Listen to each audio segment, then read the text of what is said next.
Gen Z job இன்டர்வியூவில் உங்களை மாட்டி விடுற ஒரு கொஸ்டின் இருக்குது. அது வந்து ஃபஸ்ட்டு கொஸ்டினாக இருக்கலாம் மோஸ்ட்லி. அது என்ன அப்படின்னா, tell me about your self. உங்கள்கிட்ட வந்து டிகிரி இருக்கலாம், சர்டிஃபிகேட்ஸ் இருக்கலாம், நிறைய ப்ராஜெக்ட்ஸ் பண்ணியிருக்கலாம்.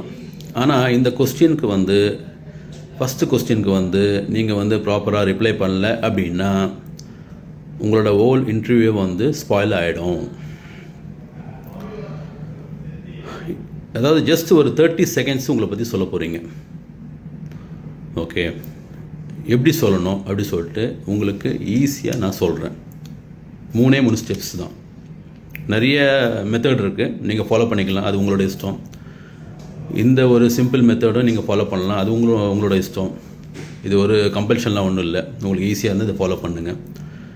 ஓகே, இருந்தாலும் நான் சொல்ல வேண்டிய கடமைப்பட்டிருக்கேன். ஓகே, ஸோ ஃபஸ்ட்டு ஸ்டெப் என்ன அப்படின்னா, ஹூ ஆர் யூ, அதை பற்றி சொல்லுங்கள். ரெண்டாவது வந்து what can you offer, what can you offer அதை பற்றி சொல்லுங்கள். மூணாவது வந்து ஒய் திஸ் ரோல், அதை பற்றி சொல்லுங்கள். ஓகே, ஏன்னா அந்த ரோலுக்கும் உங்களோட எக்ஸ்பீரியன்ஸ் வந்து சிங்க் ஆகணும். ஓகே, அந்த மாதிரி வந்து சொல்லணும், ரிப்ளை பண்ணணும். ஏன் அப்படின்னா, இந்த ஃபஸ்ட்டு கொஸ்டினில் தான் வந்து நிறைய பேர் வந்து ஃபெயில் ஆகிறாங்க. ஃபஸ்ட்டு கொஸ்டினில் ஃபெயில் ஆனாலே போச்சு, அவ்வளோதான், கேம் ஓவர்.